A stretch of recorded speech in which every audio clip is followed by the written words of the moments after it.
Vamos a relajarnos un poquito, todos, y vamos a hablar ahora de lectura y de esta joya que tengo en mis manos, de la editorial Dos Soles, Berlín, 1945, Mi diario de un infierno. Tenemos con nosotros no al presidente de Nicaragua, sino al Daniel Ortega Burgalés. Daniel, muy buenas noches. Buenas noches, encantado de estar aquí. Bueno, lo primero, enhorabuena, porque yo sé que para un escritor que su libro salga publicado ya es un éxito. Sí, la verdad que es un... Lo que cuesta. Sí, cuesta, por supuesto, como todo trabajo, ¿no? Acaba costando.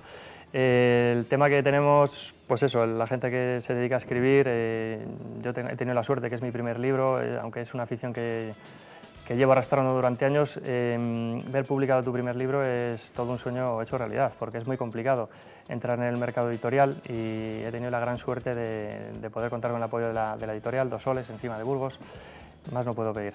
Bueno, estudioso de la materia, licenciado en Ciencias de Trabajo en 2008 y diplomado además en Relaciones Laborables. Y además, amante de la historia.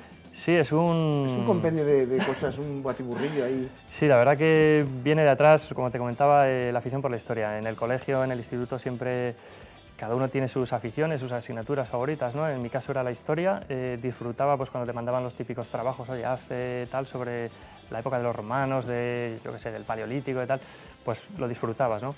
En el instituto pues también, luego ya llegó en la universidad digamos, ese afianzamiento. Tuve la gran suerte de contar con Miriam Huesca, que es la que fue mi profesora de historia en la carrera, ¿no? Sí, en la diplomatura, y su forma de dar las clases atrae muchísimo a la gente que le gusta la historia, pero al que no es, digamos, aficionado a la historia, pues también le llama un poco la atención. Porque es una forma de dar la clase súper atractiva, o sea, no tiene nada que ver con el típico profesor que se limita a leer el manual y a dictar apuntes, va mucho más allá. Bueno, ella dice que el interés no está en lo que cuentas, sino en las preguntas que haces. Eso es, vamos a ponernos un poco en aquella época, ¿no? 1945, narra una historia de un pelotón de soldados alemanes. Digamos que lo que estamos habituados a leer en libros o ver en películas siempre es la visión aliada, los americanos, los ingleses, los rusos, etc., ¿no? En este libro es todo lo contrario. Cómo vemos el cerco de Berlín, últimamente salió en la película El hundimiento, y esa película se centraba más en el punto de vista político. Aquí es más desde el punto de vista del soldado de a pie, que muchas veces se ve involucrado en una guerra contra su voluntad y los sufrimientos que ellos tienen son indescriptibles, salvo que leas sus memorias o algo parecido. Pocas veces los escritores se han puesto a pie del soldado, ¿no? Del propio fusil, ¿no? Tenemos la suerte de contar con escritores como en su día Sven Hassel, que hizo una serie de libros súper conocidos de la Segunda Guerra Mundial, que vendió millones de libros durante muchos años. Luego también Willy Heinrich, que es el escritor de La Cruz de Hierro, que es el libro tal vez más conocido. Luego se hizo una película de ese libro. Pero luego ya nos tenemos que ir a memorias de propios soldados que estuvieron en aquella época, tanto alemanes como aliados o lo que sea, y ahí puedes ver de verdad cómo vivieron esos días. Y da igual quién sea, de qué bando sea, porque el sufrimiento es para todos igual. Estamos viendo imágenes del book trailer. Esta obra la dedicas, pones para ti, por tu ejemplo de lucha y por tu sonrisa. ¿Se puede decir a quién está dedicado o lo dejamos así? Se queda ahí. Yo creo que la persona o las personas aludidas se dan por aludidas, solo con leer. Perfecto. ¿Cuántos años le ha llevado escribir esta novela, contando también la investigación? Porque creo que tiene miles de libros sobre... Sí, la verdad que sobre la Segunda Guerra Mundial tengo muchísimos libros en casa. Y bueno, el tema de documentarlo pues apenas me ha supuesto esfuerzo, porque he leído mucho tanto de esta batalla como de la Guerra Mundial, de la Segunda o de la Primera, de otros conflictos bélicos, y quieras que no tienes un bagaje, ¿no?, de lectura de muchos años, pero luego a la hora de consultar ya datos concretos, fechas, combates callejeros, si se produjeron aquí, allí y tal, para documentar al fin y al cabo esta obra, tienes que tirar de libros, y eso pues te puede suponer tranquilamente un par de meses, me supuso, un par de meses, la verdad, porque ya te digo, llevo ese bagaje a mis espaldas, ¿no?, de haber leído mucho sobre este tema. Pero Daniel, ¿hay muchas contradicciones? No, ¿por qué? No, en las fechas, no, tal vez... contar unas cosas, otros lo contrario. Sí, puede ser que a la hora de leer un manual de historia o leer un autor puedan irse un poquito arriba abajo, ¿no? Yo siempre apuesto por documentarme con libros. Tirar de internet puede ser algo puntual, pero no es fiable. No, es mi punto de vista, no lo considero como algo muy fiable. prefiero tirar de manual de historia, que si lo tienes claro, sabes dónde acudir y en un par de meses has documentado lo que quieres. Otra cosa es la trama que quieres meter en la novela. Reflejas muy bien el Berlín, ese Berlín, ¿no? Esos días de Berlín. ¿Has estado allí? No, pretendo ir para hacer la segunda parte, pretendo ir porque quiero pulir un par de detalles y sí que me gustaría ir a Berlín, sobre todo para conocer la zona de la Puerta de Brandenburgo, que es donde se va a desarrollar, bueno, vemos que en este libro la trama se centra en la Puerta de Brandenburgo, en la zona centro, digamos, de la ciudad, parte este de la ciudad también, pero bueno, la segunda parte, como vamos viendo en la historia, el cerco se va estrechando y queda prácticamente rodeado lo que era el Reichstag entonces, el Parlamento ahora, la Puerta de Brandenburgo y poco más, ¿no? Y la Cancillería, el búnker de Hitler, etc. Entonces, creo que no estaría más darse un paseo. 60 millones de muertes dan para mucho, ¿no? Sí, son 60 millones de individuos, al fin y al cabo. ¿Historias? Sí, de historias individuales, que tenemos la gran suerte de lo que te comentaba antes, de ver un diario de un soldado alemán, americano, lo que sea, y es súper interesante leerlo, ¿no? Pero, ¿qué nos llega a los manuales de historia? Las cifras. Eso es muy anónimo, eso es muy anónimo. Y Stalin dijo en su día, el dictador ruso, que la muerte es una tragedia, ¿no? de una sola persona, pero la de millones de personas es estadística. Yo cuando leí esa frase por primera vez me dejó helado, o sea, me pareció de una frialdad absoluta, ¿no? Yo veo que esos 60 millones de personas, como bien dice, son 60 millones de historias, que bien merece la pena pues, narrar en un libro, porque es ficción al fin y al cabo, pero cuenta la historia de los últimos días de Berlín, cómo lo pudieron ver unos soldados y cómo pudieron sentir aquellos últimos días, ¿no? Esa presión. El protagonista es un sargento, admirado además por sus soldados, a los que están a sus órdenes. ¿Quién es Matthias Hoffmann? Matthias Hoffmann es un soldado, como viene en la sinopsis del libro, que puede leer cualquiera en la contraportada. Es un personaje que quien dice que no pudo haber existido en aquella época. Es un chico de unos 20 tantos años, 28 años, que está ahí, cerca de la treintena. Ha vivido, por desgracia, la Segunda Guerra Mundial desde el primer día. Es respetado por sus compañeros porque en más de una ocasión se ha jugado el pellejo por salvar a sus compañeros, incluso a sus superiores. Vamos a ver que hay una gran carga de responsabilidad de este chico y también una gran carga de responsabilidad no solo hacia sus compañeros, sino hacia él mismo, porque tiene grandes dilemas interiores, grandes preguntas que se hace, que es por lo que comentábamos antes de mi profesora, que nos suscita muchas preguntas. ¿Por qué este personaje se pregunta tantas cosas? Pues invito al lector a leerlo, el libro, porque digamos, viendo el libro o su historia a través de sus ojos, porque no olvidemos que este libro está contado en primera persona, como que eres tú él, ¿no? Como que tú eres efectivamente este sargento primero. Entonces, lo que él va viendo y cómo vas conociendo su pasado poco a poco, da origen a muchas preguntas y yo creo que el lector no se queda, pues eso, impasible. Claro, es una buena forma de que el lector se meta todavía más en la guerra, ¿no? En la Segunda Guerra, en ese final, en esos días últimos del Tercer Reich. Es una buena idea. Yo creo que es algo diferente, porque si tú ves libros de novela histórica que están ambientados en la Segunda Guerra Mundial o en otras épocas, siempre es en pasado, en tercera persona. Rara vez ves algo en primera persona, que por suerte siempre hay algo, ¿no? Pero bueno, te sirve de referencia para meterte dentro de lo que estás contando, yo creo que desde la primera página. ¿Le gustaría que esta novela fuera llevada al cine?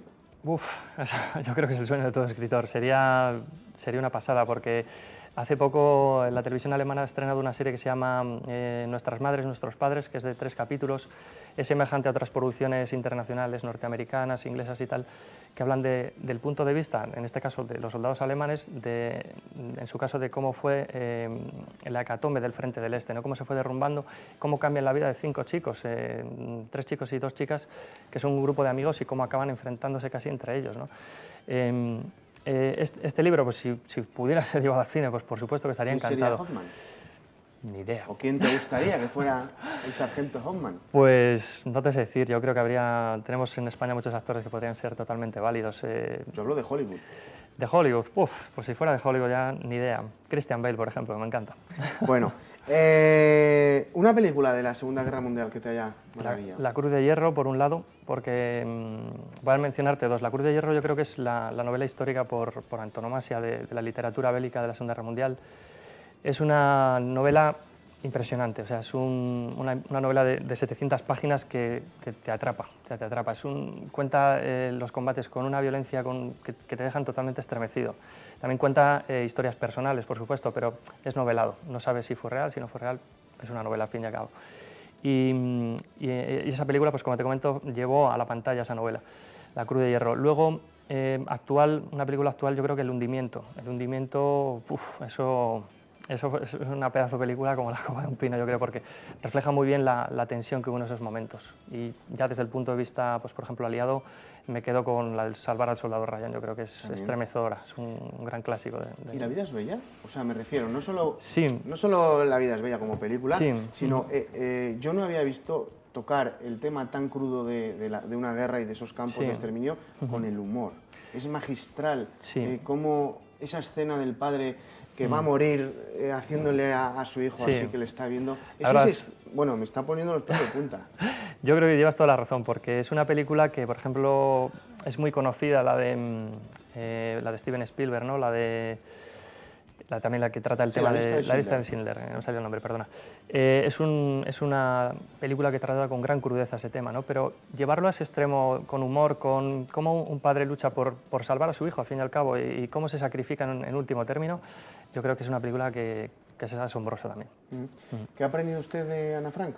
Ana Frank, bueno, pues otra historia también en Holanda, si no me equivoco, de cómo es la vivencia de una niña, cómo se ve involucrado en una guerra que al fin y al cabo tanto niños como adolescentes no comprenden por qué mi país es invadido, por qué estamos sometidos a un régimen dictatorial, de un ejército invasor. Lo mismo pudo pasar en China con los japoneses en la primera fase de la guerra.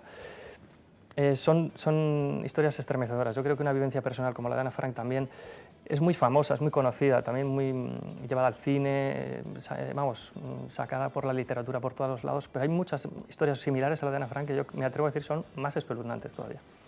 Lo digo porque aquí también tenemos un tema que actualmente en el siglo XXI estamos viviendo, como los niños soldado, ¿no? Sí. Y en este libro cuentan también algo de eso, de los niños que son muy jóvenes y van a... Eso es, tengamos en cuenta que en aquella época, en la Segunda Guerra Mundial, y ya antes de que estallara la Segunda Guerra Mundial, había una organización en Alemania que eran las Juventudes Hitlerianas, donde se alistaban los niños a partir de 12 años. Era como, no te voy a decir como los Boy Scouts americanos, pero bueno, era una organización donde se incluían a los niños desde 12 años y con el tiempo, evidentemente, les pilló la guerra y ya tenían una experiencia de adiestramiento militar, entre comillas, y se les lanzó a la guerra como lo mismo que hasta ancianos de casi 60 años. Entonces, este tema no lo quise dejar pasar por alto, tanto los niños soldado como la Volkssturm, que era la milicia popular, digamos, alemana, que en la batalla de Berlín casi, bueno, me atrevo a decir que superaba en número a los soldados regulares del ejército alemán, ya que eran un total de unos 90.000 soldados.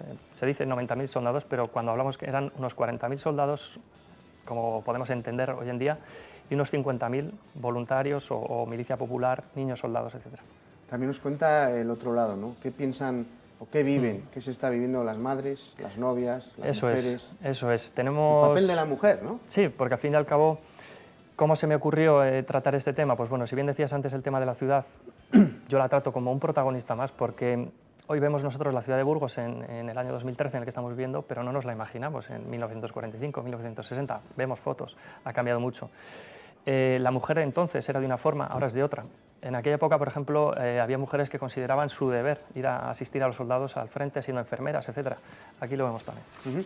Ya para terminar, lo más atroz que has conocido, no que se cuenta aquí, sino lo que has leído mucho, eres un gran estudioso de la Segunda Guerra Mundial, lo más atroz que...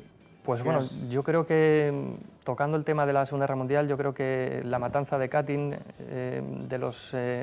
más que todo por el hecho en sí, porque fue una auténtica barbaridad que me imagino que, bueno, que en otros frentes también se llevó a cabo por alemanes o por otros soldados, pero la matanza de Katyn sucedió en Polonia, en un bosque, en esa zona de Katyn, y consistió simplemente en que los soldados soviéticos, cuando invadieron Polonia, con el pacto que hicieron con los alemanes, invadieron una parte de Polonia y se dedicaron a fusilar a decenas de miles de oficiales y soldados polacos, ¿no?, del ejército polaco.